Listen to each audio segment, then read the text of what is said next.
ఏంటమ్మా వంటలు మొత్తం నిమ్మకాయ వాసన వస్తుంది. అక్క అరటికాయ ఉప్మా కూర చేయమందిరా. మరి దాంతో పాటు ఇంకేం చేసావు? ఈరోజా చూడు ఏం చేశానని. బీరకాయ పప్పు, ఇంగు పోపు వేసి కాస్త ఆవాలు, మెంతులు, ఎండుమిరపకాయల పొడి ఒక 1/2 టీ స్పూన్ వేసాను, టేస్ట్ బాగుంటుందని.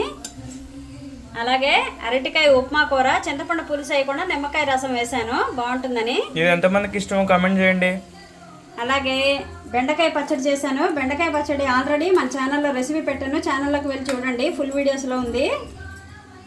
చల్లని మీగడ పెరుగు, నాన్నగారికి నాకు రాగి జావా, వేడి వేడి అన్నం.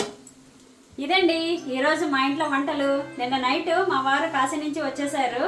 మొన్న మా పిల్లల కోసం నేను బటర్ ఆలు బిర్యానీ చేశాను, చాలా బాగా వచ్చింది టేస్ట్. రెసిపీ కూడా తీశాను, పెడతాను, ఇంకా పెట్టలేదు. మీ అందరూ చూసి చేసుకుంటారని, మీ అందరూ చూస్తారనే నేను సరదాతోటి ఇవన్నీ చేసి చూపిస్తున్నాను అనమాట. వెజిటేరియన్లోని మరి నాకు తోచినవి నేను చేస్తున్నాను. మీకు ఏమైనా తెలిస్తే కనుక మీరు కామెంట్ చేయండి నాకు. అలాగే మీరందరూ ఏం చేస్తున్నారు, ఏం వంటలు చేశారు, పిల్లల లంచ్ బాక్స్లోకి ఏం చేశారు రండి కామెంట్ చేయండి.